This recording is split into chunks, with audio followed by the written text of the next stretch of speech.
First contact's price. Dr. Sarah Chen stood before the quantum processing array, her reflection ghosting across its obsidian surface. The facility, buried deep beneath the Australian outback, hummed with possibility. 3 years had passed since the Meridian ships had appeared over Earth's major cities, bringing with them both the gift of advanced technology and the weight of galactic politics. Running final sequence, she announced to the small team gathered behind reinforced observation windows. Her fingers danced across the holographic interface, initiating the test that could change everything. The quantum processors began their elaborate dance, building upon the fragments of alien technology they'd been allowed to study. The Meridians, like most established galactic species, carefully regulated what technologies they shared with emerging civilizations. Their patronizing approach had grated on Sarah from day one. Humanity was treated like a precocious child, given carefully measured doses of advancement to ensure they developed along approved lines. But Sarah had seen something in the quantum interfaces that their alien benefactors had missed. Where they built rigid structures to contain and direct quantum processes, she envisioned something more organic. Her processors didn't fight quantum uncertainty. They embraced it. The array pulsed with deep blue light as the test sequence reached its crescendo. Data flooded across her screens, confirmation that theory was becoming reality. Matrix stability at 99.9%, called out Dr. James Rodriguez, his voice tight with excitement. It's actually working. What they'd created wasn't just another quantum computer. It was a system that could learn, adapt, and evolve at the quantum level itself. The implications were staggering, particularly for space travel and defense technology. The facility's AI flagged an incoming priority message. Sarah's heart sank as she saw the sender. The Meridian Technical Oversight Committee. Somehow, they'd detected the test despite their elaborate shielding. The message was brief. Cease all quantum matrix experiments immediately. This technology path has been deemed unstable and dangerous. A delegation is en route to your facility. Sarah's team looked to her, waiting for direction. They'd known this moment might come. The Meridians, for all their talk of uplifting younger species, had clear ideas about how technological development should proceed. What they'd created here jumped dozens of steps ahead in their carefully planned schedule. Begin data transfer protocols, Sarah ordered, her voice steady despite her racing heart. Everything goes to the backup servers. Now, they'd prepared for this too. Buried in bunkers across 3 continents, quantum-encrypted servers would preserve their work. The Meridians could shut them down, but they couldn't erase what humanity had learned. As her team worked, Sarah thought about the message she'd received last week from Admiral Chen. No relation, despite sharing a surname. Naval intelligence had been tracking unusual movements in the outer solar system. Several of the more aggressive galactic species seemed to be positioning assets just beyond standard detection range. First contact had taught humanity a harsh truth. The galaxy wasn't the enlightened federation of their dreams. It was a complex web of competing interests, technological hoarding, and carefully maintained power structures. Species that evolved too quickly or in unexpected ways tended to encounter mysterious accidents. The quantum array continued its work, each successful computation adding to their database of knowledge. Sarah allowed herself a small smile. The Meridians would arrive to find a fully compliant research team, working on approved projects. But the seeds of something far greater had already been planted. Data transfer complete, Rodriguez reported. Clean shutdown initiating. Sarah nodded, watching as the array's light faded to darkness. They'd opened a door that couldn't be closed. Humanity's path to the stars wouldn't be dictated by anyone else's schedule. As she began composing her carefully worded report to the Oversight Committee, proximity alarms announced the early arrival of the Meridian delegation. Sarah straightened her lab coat and prepared to play her role. Let them think they'd caught this breach in time. The real work was just beginning. In her pocket, a quantum-encrypted chip held the key to humanity's next leap forward. The Meridians, in their determination to control technological development, had forgotten a crucial lesson. The more strictly you try to control something, the more likely it is to slip through your fingers. The future was coming, ready or not. And this time, humanity would write its own story among the stars. The Phoenix Protocol. Admiral Chen watched the holographic display as another simulation ran its course. The quantum-enhanced vessel, designated Phoenix 1, smoothly adapted to each attack scenario, its defensive systems evolving in real time. What Dr. Chen's team had created went far beyond conventional military technology. "Run it again," he ordered, this time with the Crack's combat protocols. The AI complied, launching a virtual barrage based on the aggressive species' known tactics. The Phoenix's quantum matrices responded beautifully, each attempted breach teaching the ship's systems new defensive patterns. The secure facility beneath Lunar Base Armstrong had become humanity's most closely guarded secret. While the Meridians kept their watchful eyes on Earth's surface installations, humanity had quietly moved their most crucial research to the dark side of the moon. "Sir," Lieutenant Park called from her station, "we're detecting unusual activity at the L4 point. The Crack's battle group is executing some kind of drill." Chen's expression remained neutral, but inwardly he smiled. Right on schedule. The Cracks, like most predatory species, couldn't resist testing newcomers' defenses. Their drills had become increasingly provocative since the Meridian Oversight Committee had restricted Earth's defensive development. "Status of Phoenix 1?" he asked. "Final integration complete," responded Dr. Marcus Webb, the project's lead engineer. "The quantum matrices are stable, and the adaptive protocols are functioning beyond expectations. She's ready." The vessel they'd created looked deceptively conventional from the outside, a sleek destroyer that could have come from any of Earth's shipyards. But its heart was something entirely new. A quantum computer that didn't just control the ship but was the ship, every molecule of its structure infused with adaptive potential. "Message from Surface Command," Park announced. "The Meridian Oversight Committee is demanding an explanation for the unauthorized construction activity in the Armstrong crater." "Send them the prepared response," Chen ordered. "Remind them that the Lunar Treaty of 2157 explicitly permits defensive installations for asteroid monitoring." The real question was how long they could maintain the charade. The Meridians weren't fools. They had to suspect something was happening beyond their control. But their own labyrinthine bureaucracy worked against them, requiring multiple levels of verification before any action could be taken. A new alert flashed across the command screens. The Crack's battle group had changed course, moving to intercept a civilian transport near the Mars orbital lanes. Their favorite tactic: provoke a response by threatening non-military targets.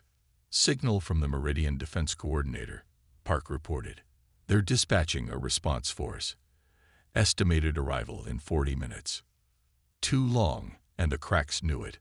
This was the test everyone had been waiting for, though few knew it. Chen opened a secure channel to the Phoenix's launch bay. "Captain Rivera, you have authorization to proceed with Protocol 7. "Understood, Admiral," came the calm reply. Phoenix 1 launching in 3 minutes. Throughout the ship, quantum processors hummed to life, each one a child of Dr. Chen's breakthrough. The vessel didn't just power up. It awoke, its systems beginning their endless cycle of observation, adaptation, and evolution. As Phoenix 1 glided out of the lunar shadow, Chen thought about the message he'd received from Dr. Chen. "Sarah," just before she'd agreed to work under Meridian supervision. "They think they're containing us," she'd written. "But they're really just teaching us exactly what we need to know." The Crack ships detected the approaching vessel quickly enough. Their scanners would show them exactly what they expected to see: a standard human destroyer, presumably rushing to its doom in a misguided attempt at heroism. What happened next would change everything. The lead Crack ship opened fire, its energy weapons designed to overwhelm standard shields through brute force. The beams struck Phoenix 1 directly, and something remarkable happened. The quantum-infused hull didn't just absorb the attack. It learned from it. Microscopic adjustments rippled across the ship's structure, each molecule adapting to better handle the energy. "They're launching a second salvo," Park reported, her voice steady despite the tension. The Crack's weapons found a very different target this time. Where their first attack had met standard defensive screens, now they encountered a hull that had restructured itself specifically to counter their technology. The energy dispersed harmlessly, feeding back into Phoenix One's adaptive systems. In the command center, Webb let out a low whistle. "The quantum matrices are performing even better than our simulations predicted. Every attack is literally making the ship stronger." The Cracks, faced with this impossibility, did what predators often do when confronted with the unknown. They escalated. Their entire battle group opened fire, throwing everything they had at this single vessel that dared to defy their expectations. Phoenix One weathered it all, each impact teaching its systems new lessons, each attempt at destruction making it more formidable. Captain Rivera didn't even need to fire back. The Cracks were doing all the work for them, unwittingly helping to perfect humanity's new defensive technology.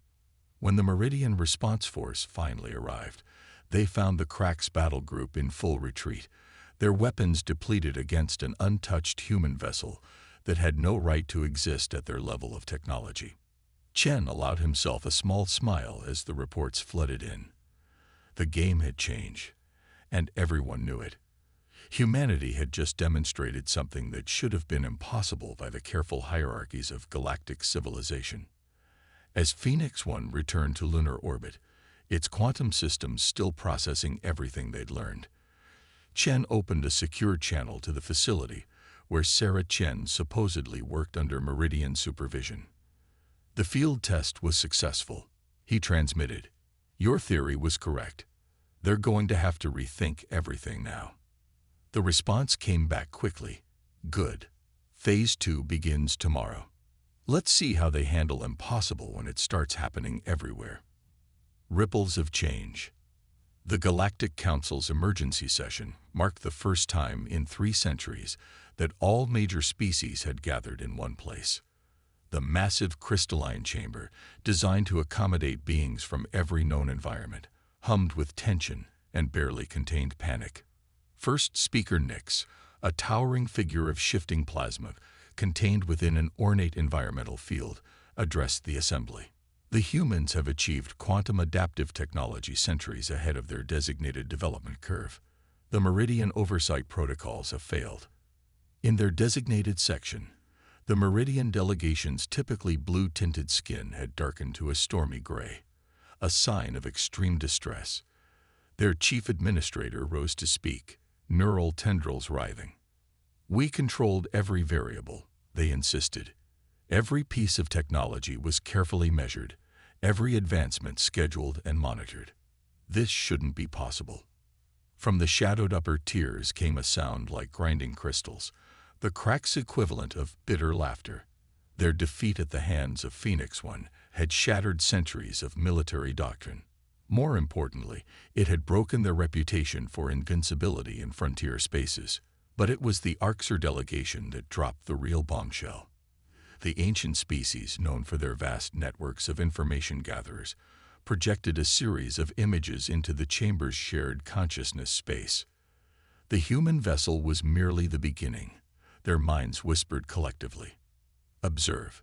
The images showed manufacturing facilities across Earth and its colonies. In each one, quantum-enhanced systems were being integrated into everything from medical equipment to agricultural drones. The humans hadn't just created a superior warship, they'd triggered a technological revolution that was spreading exponentially. The quantum matrices learned from each other, the Arxer continued. Each advancement in one sector automatically improves all others. They've created a technological ecosystem that evolves itself. In the council chamber's diplomatic section, Ambassador Helena Martinez kept her expression carefully neutral as chaos erupted around her. As humanity's first representative to the Galactic Council, she'd spent years learning to read alien expressions and behaviors. The fear she saw now was unprecedented.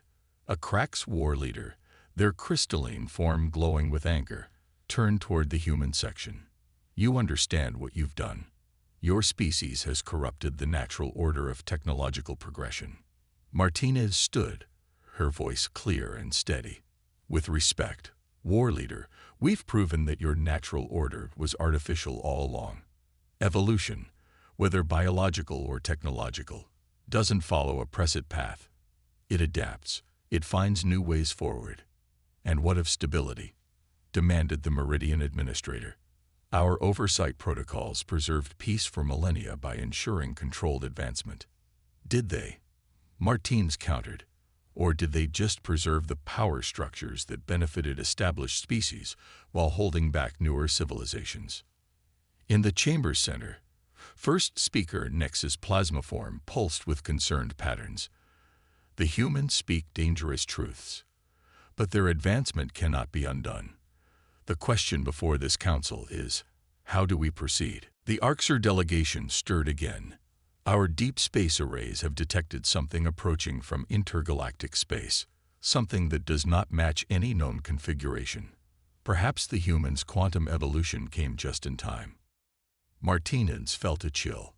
Dr. Chen's last report had hinted at something like this: patterns in the quantum field that suggested movement on a massive scale.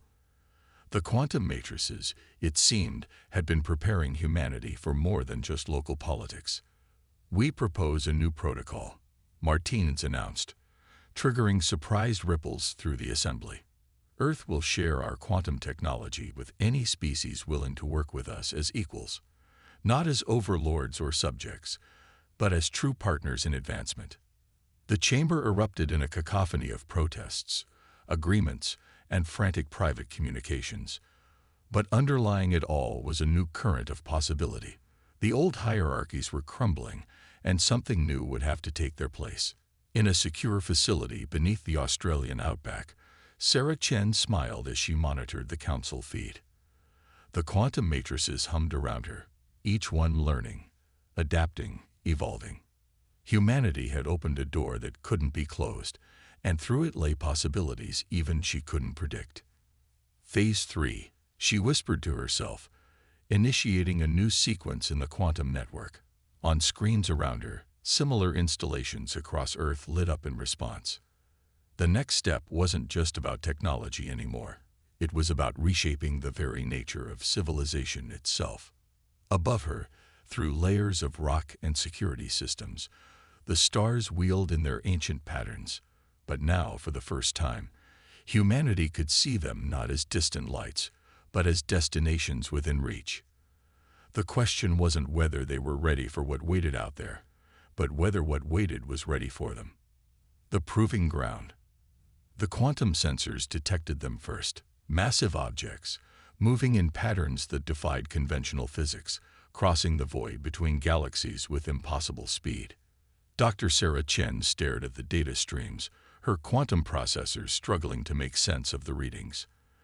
"They're not just traveling through space," she announced to the gathered military and scientific leadership.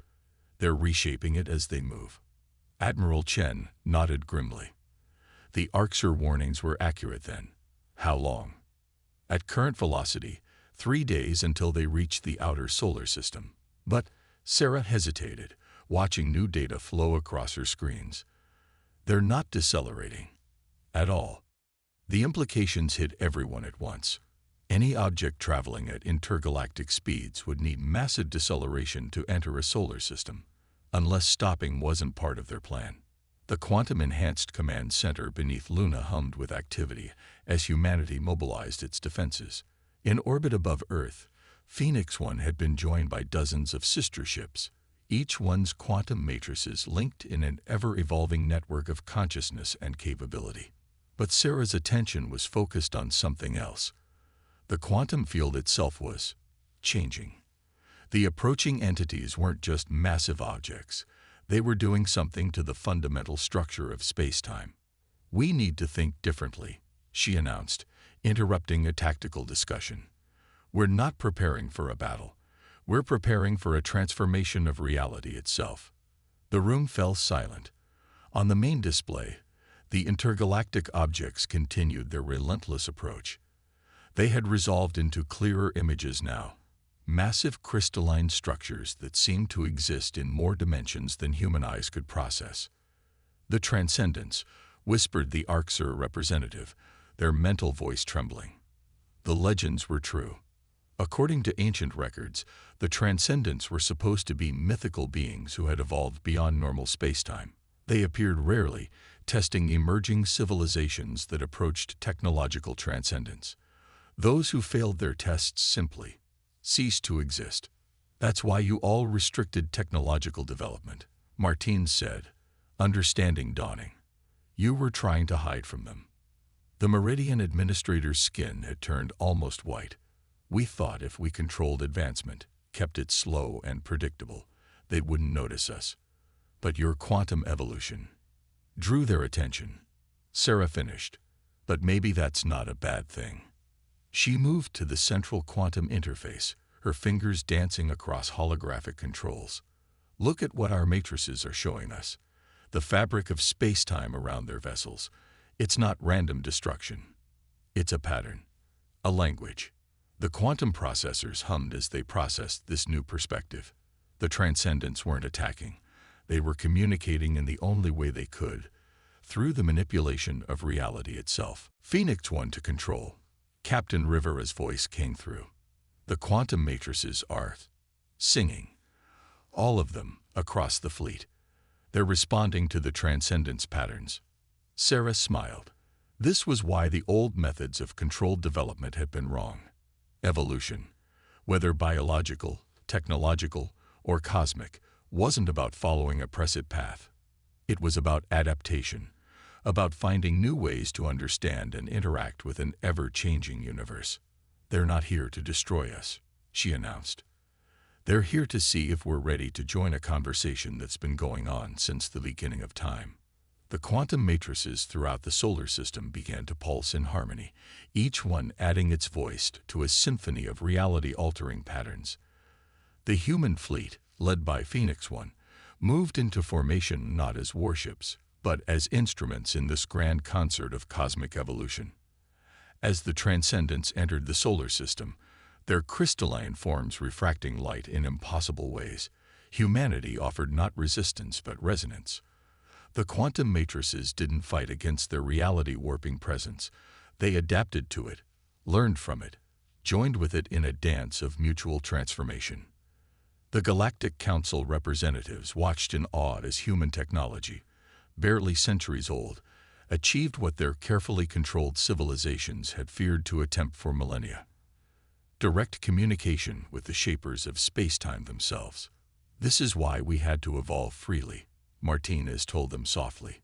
"Not to fight the unknown, but to embrace it, to become part of it." Above them, reality itself seemed to hold its breath as humanity passed its greatest test, not through force or fear, but through understanding and adaptation. The future that awaited them would be stranger and more wonderful than anyone had imagined. Sarah Chen watched as new patterns emerged in her quantum displays, gifts of knowledge from the Transcendents, shared freely with those who had proven themselves ready to receive them. The door to the cosmos hadn't just been opened. It had been transformed into something entirely new. The age of controlled development was over. The age of infinite possibility had begun. Legacy of Stars. 1 year after the transcendent encounter, the Galactic Council chamber looked very different. Gone were the rigid hierarchical tiers that had once separated species by their technological advancement. In their place, a quantum-enhanced space adapted to each being's needs while facilitating unprecedented levels of communication and understanding. Dr. Sarah Chen stood before the assembled representatives, her own consciousness partially merged with the quantum matrices that now connected all of human civilization. Behind her, a holographic display showed the first images from the Horizon Project, humanity's gift to the galaxy. "The quantum evolution didn't end with our encounter with the Transcendents," she explained. "It was just the beginning. What they showed us wasn't just a new form of technology. It was a new way of existing within the universe itself. The Horizon Project was a network of quantum matrices spanning the galaxy, offering any civilization the chance to evolve at its own pace while remaining connected to a greater whole. It was the antithesis of the old system of controlled development, yet it provided something the Meridians had always claimed they wanted: stability through understanding. Admiral Chen, now serving as Earth's strategic director of cosmic development, added his own perspective. The old fear was that unrestricted advancement would lead to chaos and destruction. What we found is the opposite. When civilizations are free to evolve naturally, they tend to develop exactly the capabilities they need. The evidence was undeniable. In the years since the quantum network had been open to all species, technological development had exploded across the galaxy. But instead of leading to conflict, it had produced an unprecedented era of cooperation and discovery. The cracks, once feared as aggressive expansionists, had evolved their crystalline forms into living quantum processors, becoming living bridges between normal space and the higher dimensions. The Meridians had transformed their rigid bureaucracy into an adaptive system of governance that could evolve alongside the civilizations it served. Even the Orcs, ancient as they were, had found new paths of development, their vast information networks merging with the quantum matrices to create something approaching a living history of the galaxy itself. Ambassador Martinez, addressing the Council from her position as first speaker, the first human to hold the role, summarized the transformation. We feared advancement because we tried to control it. The real power of evolution, whether biological or technological, lies in its ability to find unexpected solutions to complex problems. Through the quantum network, Sarah could sense the ripples of agreement from thousands of civilizations. The Transcendence gift hadn't been just knowledge, it had been understanding. They had shown humanity, and through them the galaxy, that the universe wasn't a fixed hierarchy to be climbed, but an infinite conversation to be joined. Phoenix 1, now serving as a deep space research vessel, had made another remarkable discovery. The quantum matrices, evolved far beyond their original design, had begun to detect patterns in the cosmic background radiation itself, hints of other galaxies undergoing their own evolutionary leaps. "We're ready to begin Phase 4, Sarah announced to the Council. The intergalactic quantum network, not just for communication, but for shared evolution on a cosmic scale. The chamber hummed with excitement and possibility. The old questions of technological superiority and controlled development seemed quaint now, relics of a time when fear had masqueraded as wisdom. In the Australian outback, where it had all begun, a new generation of scientists worked with quantum systems that could reshape reality itself. But they did so not in secret, not in fear of oversight, but as part of a galactic community united in its diversity. The stars above Earth shone down on a civilization transformed. Humanity had done more than prove itself ready for advanced technology. It had helped forge a new understanding of what advancement truly meant. The universe, Sarah often said, isn't a ladder to be climbed. It's a dance to be joined, and every species moves to its own rhythm. As the quantum matrices hummed their eternal song of evolution and discovery, the galaxy spun on into a future where the only constant was change itself. And in that change, in that endless dance of adaptation and growth, every civilization had found not just its place, but its purpose. The legacy of humanity's quantum leap wasn't just technological revolution, it was the freedom to evolve, to change, to become. And that perhaps was the greatest advancement of all.